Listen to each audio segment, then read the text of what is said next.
தமிழ்நாடு மற்றும் புதுச்சேரி உட்பட 40 தொகுதிகளையும் திமுக கூட்டணி கைப்பற்றியுள்ளது. தற்போது நாம் அதனை அண்மை செய்தியாக பார்த்துக் கொண்டிருக்கின்றோம். தமிழ்நாடு மற்றும் புதுச்சேரி உட்பட 40 தொகுதியும் திமுக கூட்டணி கைப்பற்றுகிறது. தற்போது நாம் அதனை அண்மை செய்தியாக பார்த்துக் கொண்டிருக்கிறோம்.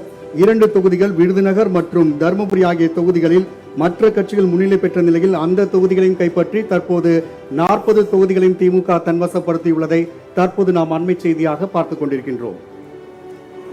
தமிழ்நாட்டில் திமுக உட்பட கூட்டணி கட்சிகள் போட்டியிட்ட அனைத்து இடங்களிலும் முன்னிலை பெற்று தற்பொழுது 40 தொகுதிகளும் கைப்பற்றும் நிலைக்கு வந்துள்ளனர். தற்போது நாம் அதனை அண்மை செய்தியாக பார்த்துக் கொண்டிருக்கின்றோம். தமிழ்நாடு மற்றும் புதுச்சேரி உட்பட 40 தொகுதிகளையும் திமுக கூட்டணி கைப்பற்றியுள்ளது. தற்போது நாம் அதனை அண்மை செய்தியாக பார்த்துக் கொண்டிருக்கின்றோம். தமிழ்நாடு மற்றும் புதுச்சேரி உட்பட 40 தொகுதியும் திமுக கூட்டணி கைப்பற்றுகிறது.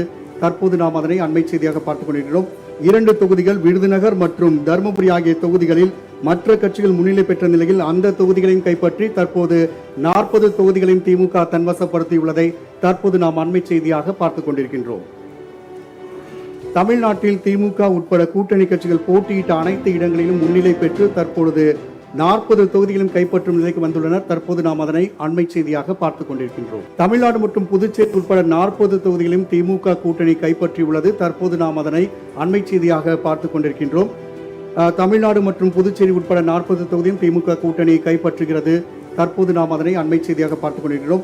2 தொகுதிகள் விருதுநகர் மற்றும் தருமபுரி ஆகிய தொகுதிகளில் மற்ற கட்சிகள் முன்னிலை பெற்ற நிலையில் அந்த தொகுதிகளையும் கைப்பற்றி தற்போது 40 தொகுதிகளையும் திமுக தன்வசப்படுத்தியுள்ளதை தற்போது நாம் அண்மை செய்தியாக பார்த்துக் கொண்டிருக்கின்றோம்.